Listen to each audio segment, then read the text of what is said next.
Hoje em dia, quem acompanha MMA e assiste o UFC já ouviu falar muitas vezes do Pride, já até assistiu algumas lutas. E tem gente que acha até que o Pride é mais antigo que o UFC. Se você já ouviu falar um monte dessa história, mas nunca entendeu 100% o que aconteceu, como aconteceu e quando foi, nesse vídeo eu vou te explicar por que o nome do Pride é Pride, em que ano cada coisa aconteceu, quais foram as grandes estrelas do Pride, e no final a gente vai entender como que o Pride foi da ascensão à queda nos seus 10 anos de história. Mas antes da gente falar de 1997, nessa noite aqui, onde o Pride teve o seu primeiro evento em Tóquio, em 11 de outubro, vamos rebobinar 80 anos para entender um pouquinho como que a gente veio parar aqui. Tudo começou, acredite se quiser, em Belém do Pará em 1917, quando um japonesinho chamado Mitsuyo Maeda chegou na cidade de Belém e lá ele começou a dar aulas do estilo de luta dele. Essa galera aqui da foto, inclusive, é a primeira turma de alunos dele no Brasil. Mas antes da gente falar dos frutos dessa turma aqui, a gente precisa rebobinar mais ainda a fita e entender quem era Mitsuyo Maeda, também conhecido como Konde Koma. O Konde Koma, por sua vez, era aluno de um outro cara chamado Jigoro Kano. Ele que tá aqui à direita, que no final dos anos 1800 pro começo dos anos 1900, ele foi responsável por adaptar várias técnicas de combate dos lutadores e guerreiros samurais do Japão e transformar tudo isso num conjunto de técnicas de defesa pessoal corpo a corpo. Essas técnicas de combate, originalmente usadas pelos soldados na guerra, eram conhecidas como Jujutsu no Japão. Inclusive o nome Jiu-Jitsu é uma adaptação ocidental do nome original, que é Jujutsu. Jigoro Kano, que era muito pequenininho, muito baixinho, foi lá e adaptou essas técnicas e criou o estilo dele, que ele chamou de Judô. Dentre os seus alunos mais proeminentes estava Konde Koma, que após uma longa jornada de viagens e competições pelo mundo inteiro, ele foi parar na Argentina e finalmente no sul do Brasil, até atravessar o nosso país e chegar em Belém do Pará. E foi lá que finalmente ele teve os seus primeiros alunos brasileiros, turma na qual estavam Carlos Gracie e Luiz França, que após alguns anos tendo aulas com o Konde Koma, se mudaram para o estado do Rio de Janeiro. E foi no Rio de Janeiro que o legado desses caras aqui cresceu ainda mais. Dos anos 1920 em diante, surgiram duas grandes escolas de jiu-jitsu no Brasil. A Escola Gracie, de Carlos Gracie, e a Escola Fada, de Oswaldo Fada. E foi nessa geração que eles cunharam o termo Brazilian Jiu-Jitsu. Como esse não é o foco do vídeo, eu não vou aprofundar muito aqui sobre as escolas Gracie e Fada, e quem que era melhor que quem que venceu de quem no desafio, não vou falar muito disso. Mas em linhas gerais, a diferença foi que nos anos 20, quando eles chegaram no Rio, os Gracie foram mais elitizados, trabalharam lá na Barra Sul e no centro, e os Fada trabalharam mais no subúrbio do Rio. Enquanto que os Gracie se elitizaram e ensinaram jiu-jitsu para a alta sociedade do Rio de Janeiro, o mestre Oswaldo Fada acreditava que ele deveria ser popularizado e devia estar ao alcance de todos. Por muitos anos havia uma rixa dos Fada com os Gracie, e era dito no Rio de Janeiro que o jiu-jitsu Fada era jiu-jitsu de suburbano, e que eles eram sujos e sem técnica, e davam botinha, e os Gracie se apoiavam mais naquela imagem da nobre arte, da arte suave, etc. Outra coisa que acabou acontecendo foi que Hélio Gracie, irmão mais novo de Carlos, que era 11 anos mais velho, acabou tomando a frente da equipe, enquanto que Carlos virou tipo o empresário da família. O Hélio passou a ser o principal rosto dos Gracie. E agora que essa história vai começar a ficar interessante, porque agora a gente vai começar a entender por que o Pride se chama Pride. Em 1951, Hélio Gracie, querendo provar que o Brazilian Jiu-Jitsu era a arte superior no combate 1 para 1, desafiou Masahiko Kimura, um grande nome do judô japonês. Como eu expliquei na historinha até agora, Jigoro Kano ensinou Konde Koma, e Konde Koma chegou no Brasil e ensinou para os brasileiros falaram, o nosso chama Brazilian Jiu-Jitsu. Então a rixa que começou a se instaurar já na primeira metade do século passado foi que os brasileiros ocidentais do hemisfério sul, exóticos, foram lá e aprenderam uma grande arte com os japoneses. Daí, observando essa arte, eles pegaram tudo que eles aprenderam e foram fazendo uma série de adaptações e, na visão deles, melhorias para que fosse de fato a arte superior na luta 1 para 1. E com o passar do tempo eles foram lá e chamaram isso de Brazilian Jiu-Jitsu. Então os japoneses, que já têm uma tradição milenar de combate, de guerra, de serem guerreiros, aquela coisa toda de desenho japonês e tal, eles se sentiram como se eles tivessem virado pra gente e falado, ó, o nome disso aqui é sushi. E daí a gente foi lá e viu o sushi e falou, nossa, que incrível o sushi. Pô, e se a gente mudasse um pouquinho o sushi e fizesse ele assim? E daí o brasileiro pegou e foi lá e chamou isso de Brazilian Sushi. Foi mais ou menos isso que aconteceu com o jiu-jitsu. Agora, em pleno século 21, 2025, é meio óbvio eu falar que judô e jiu-jitsu são coisas diferentes. Mas nem tudo que é óbvio hoje era óbvio 75 anos atrás. Então, quando o Hélio Gracie soube que o maior judoca da atualidade ia estar no Rio de Janeiro, ele imediatamente foi lá e desafiou o cara. Mas como o Kimura não tinha nada pra provar pra ninguém, e ele era muito maior que o Hélio Gracie, papo de uns 30, 35 quilos mais pesado, ele falou, não, brother, calma, você é muito magrinho, não tem condição nenhuma da gente lutar. Mas eu vou te mandar aqui o meu número 2, você luta com ele e você vê aí quem que ganha. Daí o Kimura foi lá e mandou o 02 dele, que era o Yukio Kato. E eles tiveram o primeiro combate a 6 de setembro de 51, que ficou uma luta meio amarrada, um negócio meio paradão, e acabou no empate. Mas, 3 semanas depois, eles resolveram fazer uma revanche revanche, já que os caras estavam no Brasil. E nessa revanche o Hélio foi lá, estrangulou Yukio Kato e deixou o cara contando carneirinho. Agora sim, depois de trucidar com o 0-2 do Kimura, o Hélio Gracie mostrou que era capaz, apesar de ser magrinho, de lutar de igual para igual com o estilo deles. Foi então que se deu um dos combates mais importantes da história das artes marciais em 23 de outubro de 1951, quando Hélio Gracie e Masahiko Kimura lutaram. Kimura, novamente muito maior, muito mais pesado, disse que se Hélio aguentasse pelo menos 3 minutos com ele ia considerar que o Hélio venceu o combate. Ou seja, ele falou assim, cara, tu não precisa nem ganhar de mim. Se tu aguentar 3 minutos a pressão, tu ganhou.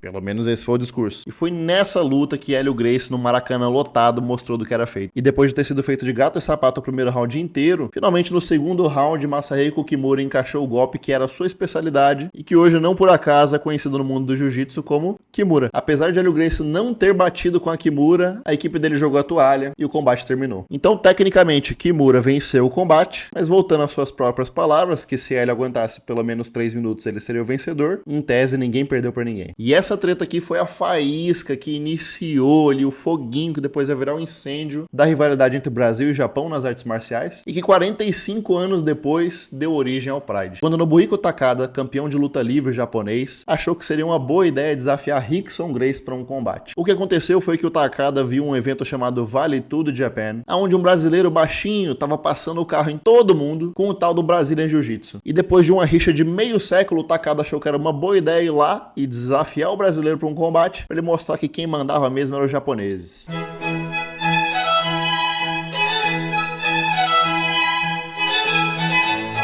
Rickson Gracie é um cara pioneiro do Vale Tudo no Brasil, que nos anos 80 já estava saindo na mão com o Rei Zulu. Eles tiveram 2 combates históricos. E nos anos 90 ele acumulou um cartel de 8 vitórias e 0 derrotas invicto. Logo após o sucesso do Royce no UFC, ele também foi lá e se experimentou no Vale Tudo Japan, nas edições de 94 e 95, e foi simplesmente invicto. Ninguém conseguia parar ele. E ele venceu todas as lutas dele, ou por finalização, ou por nocaute. Então o Rickson nem deu muita bola pro Takada quando ele desafiou inicialmente. Porque era como se tivesse um cara da luta livre ali, como fosse um John Cena, um Logan Paul, desafiando o Poatan pra sair na mão. Só que o japonês é um bicho orgulhoso, né? Foi então que Yoji Anjo, aluno de Takada, achou que seria uma boa ideia voar do Japão até Los Angeles pra academia do Rickson e desafiar ele pra uma luta.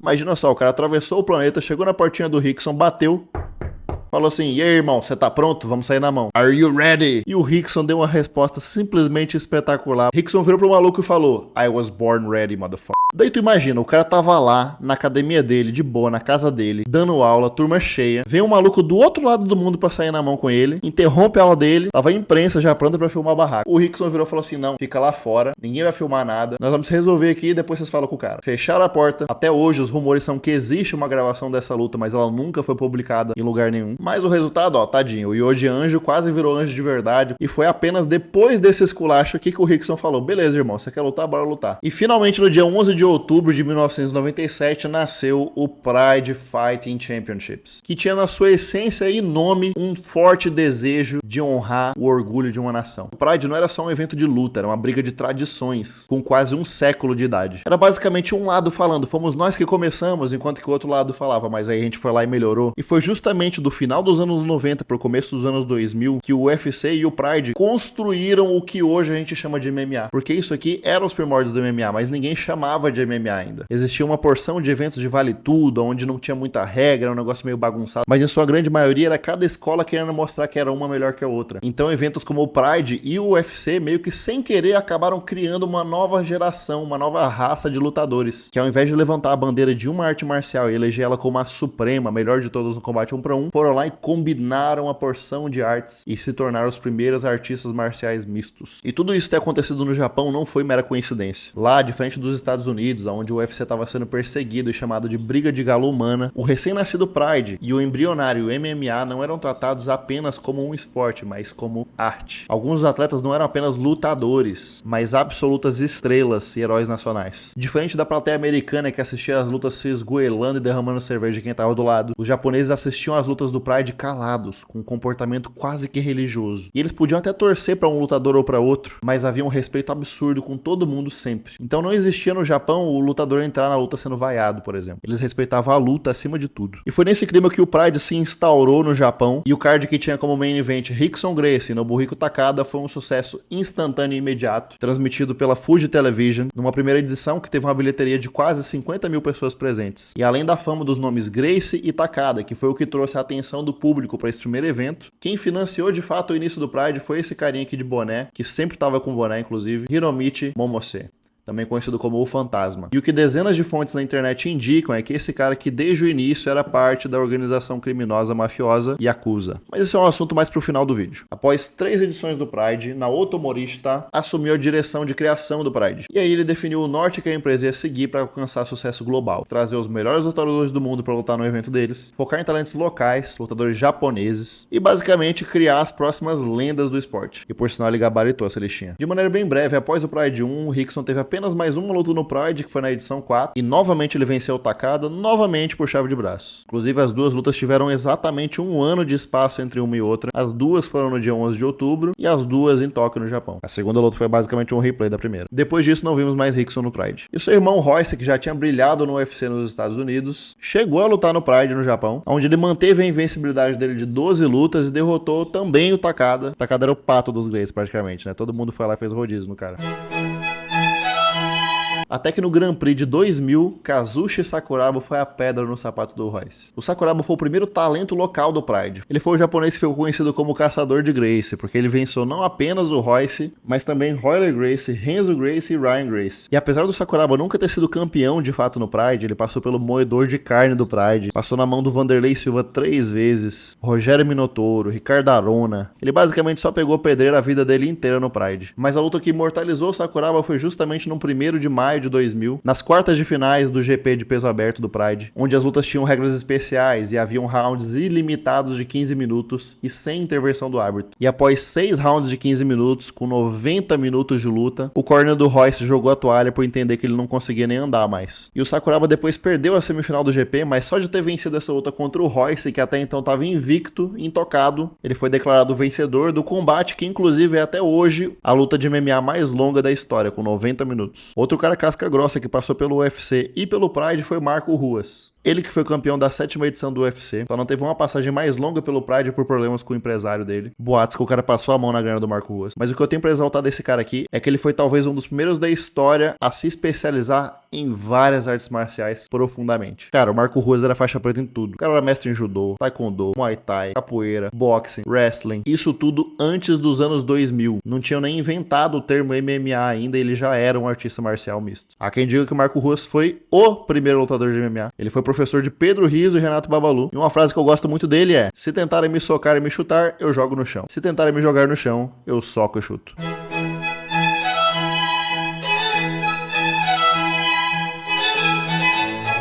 Inclusive foi um dos primeiros caras que nocauteava geral com chute. Enquanto tava todo mundo preocupado ou em finalizar e ser finalizado, ou em dar um nocautaço com um cruzadão de esquerda, Marco Ruas tava lá nocauteando o neguinho com chute. Próximo personagem dessa história é o nosso Antônio Rodrigo Nogueira Minotauro, também conhecido como Big Nog pelos estrangeiros. O Antônio Rodrigo Nogueira, que por sinal tem um irmão gêmeo chamado Antônio Rogério Nogueira, e eles são os irmãos Nogueira, Minotauro e Minotouro. Mas esse cara aqui, o Minotauro, ele foi o primeiro campeão peso pesado do Pride. Lá na edição 17, em 2001, ele venceu Heath Herring e conquistou o cinturão inaugural do peso pesado. E o que o Minotauro fez no tempo dele de peso pesado do Pride não é pra qualquer um não. Ele venceu nomes como Gary Goodridge, Mark Coleman, Heath Herring, Dan Henderson, e uma das lutas mais famosas do Minotauro da época do Pride é justamente a luta dele contra esse cara aqui, Bob Sapp. Bob Sapp era puro suco de anabolizante e devia pesar uns 200 quilos na época que ele lutou com o Minotauro. Inclusive essas lutas absurdas, né, conhecidas como Freak Fights, eram muito populares no Pride. E além de Minotauro e Bob Sapp, teve outras Freak Fights com um resultado impressionante no Pride também. Mas na maioria dos casos, o que prevaleceu não foi o tamanho e sim a técnica. Com o Minotauro e Bob Sapp não poderia ser diferente, porque apesar do Minotauro ter começado tomando o sufoco da vida dele contra o Bob Sapp, ele conseguiu manter a calma e ia administrando o gás, enquanto que o Bob Sapp ia se matando de cansaço e jogando o Minotauro de um lado pro outro igual um boneco de pano, que o Minotauro às vezes estava lá fazendo tudo bonitinho, tudo certo, ele simplesmente tirava o Minotauro de cima dele e jogava pro lado como se não fosse nada. Mas finalmente no segundo round o Bob Sapp deu uma cansada, deu uma desacelerada e aí o Minotauro foi lá e levou o braço dele pra casa. E o resto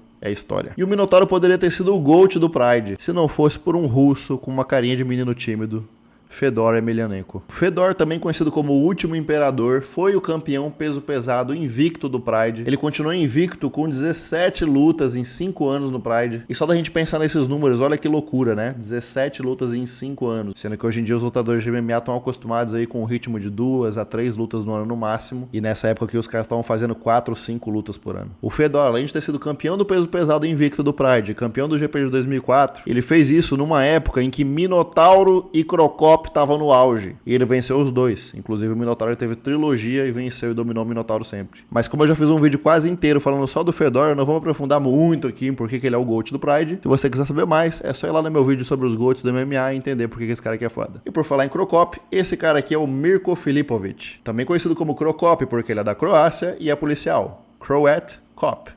O Crocop era o cara do kickbox canhoto mais treta da história do MMA. A galera que lutava com ele no final dos anos 90 e começo dos anos 2000 diz em entrevistas até hoje que vencendo ou perdendo a luta com o Crocop, ele saiu com costela e braço quebrados. Porque os chutes altos do Crocop eram e são considerados até hoje um dos mais poderosos de todos os tempos. E assim como o Minotauro só não foi o GOAT do Pride por causa do Fedor, o Crocop foi parado pelo Fedor e pelo Minotauro. Ele até foi feito de boneco de pano pelo Kevin Randleman, mas depois ele foi lá e vingou a derrota com uma guilhotina. Em 2005 ele disputou o cinturão peso pesado com o Fedor, mas perdeu. E finalmente no GP de 2006 de peso aberto do Pride, ele venceu Vanderlei Silva com um chute na cabeça que depois foi o nocaute do ano e nocauteou Josh Barnett, vencendo finalmente o cinturão tão merecido do Pride no aberto de 2006. E por falar em Vanderlei Silva, o Mad Dog, nosso cachorro louco, foi o campeão peso médio do Pride com o maior reinado invicto da organização. Ele foi o único com 20 lutas sem perder no Pride ao longo de 5 anos. Ele venceu o GP dos médios em 2003, passou o trator no Sakuraba 3 vezes, foi o primeiro ser humano a vencer Dan Henderson e cantou o joelho na cara do Rampage Jackson 2 vezes. O Vanderlei foi o responsável por trazer o nome da Shootbox para o mundo. E apesar do sucesso dele do Pride não ter se replicado no UFC, talvez pela idade ou talvez pelas 20 lutas no moedor de carne no Pride, nada muda o fato de que o Vanderlei era um verdadeiro psicopata no Pride e era temido por todos os adversários dele. E por falar em Shootbox, o parceiro de equipe Maurício Shogun Rua é até hoje o único brasileiro campeão do Pride e do UFC, vencendo o GP dos médios e depois se tornando campeão meio pesado no UFC. Alguns nomes que nunca foram campeões, mas que vale mencionar são Ricardo Arona, que foi outro pioneiro no Pride, que disputou o mesmo GP dos médios que o Shogun, mas infelizmente bateu na trave justamente por causa do Shogun, e chegou a disputar o cinturão peso médio, mas perdeu numa decisão dividida para Vanderlei Silva. Então não tem demérito nenhum, o cara perdeu só pra Elite. Parou na trave só pro Shogun e pro Vanderlei. Paulo Filho, que chegou no finalzinho de 2002 pra edição 22 do Pride, um lutador brasileiro invicto no Pride, que eu me arrisco a dizer que só não entrou pra lista dos GOATs porque ele não teve tempo de fazer isso. Porque ele disputou o Grand Prix dos pesos meio médios de 2006 e o Pride literalmente acabou antes do GP. Então ele foi lá, venceu a primeira rodada, venceu quartas de final, venceu semifinal e antes de ter a oportunidade de vencer a final não existia mais Pride. O nosso Spider, Anderson Silva, chegou a olhada que ele deu aqui no Carlos Newton, mas o Anderson infelizmente nunca foi campeão do Pride e foi finalizado 2 vezes por 2 japoneses. Inclusive um deles, Daiju Takase, é o mesmo carinha que lutou lá com aquele cara grandão, o Yarbrough, e é engraçado que naquela luta com o Yarbrough ele parecia uma criança de 12 anos e com o Anderson ele parecia uma pessoa de tamanho normal. E foi uma pena essa luta porque o Anderson tava até bem no combate, tava bem na trocação, mas aí ele acabou vacilando ali e tomou um triângulo. Aqui eu poderia fazer um parêntese no vídeo, falar o que eu acho do Anderson no Pride e fazer comparativo dos GOAT do UFC com os GOAT do Pride e falar que quem brilhou no UFC se jogasse no Pride não sobrevivia 2 rodadas e falar que se jogasse os caras do Pride com as regras do UFC, os caras do Pride também iam morrer no UFC e falar que no Pride não tinha comissão atlética e podia usar anabolizante no UFC não podia. Dava muito pano pra manga aqui, mas como esse não é o foco do vídeo, em 23 de junho de 2002, por sinal, mesma data que o Anderson começou no Pride, Yoshihiro Takayama e Don Fry saíram na mão, num evento que tava tudo menos empolgante pra plateia que tava assistindo. Uma noite repleta de luta chata, sem grandes nocautes e grandes finalizações, nada muito fora do comum. Foi aí, cavalheiros. Eles combinaram que iam sair na mão como se não houvesse amanhã assim que o gongo soasse. Isso mesmo. Eles viraram pro outro e falaram assim, irmão, seguinte, sem joguinho de estratégia, sem lutinha pra ganhar na decisão depois, sem essa coisinha chata de um ficar empurrando o outro na grade pra tentar derrubar. Quando eu tocar o gongo, vamos sair na mão. E dito e feito, naquela noite, durante 6 minutos e 10 segundos, Don Fry e Yoshihiro Takayama entregaram a luta da vida deles e ficaram marcados pra sempre, não só na história do Pride, mas como uma das maiores, se não a maior pancadaria de todos os tempos do MMA.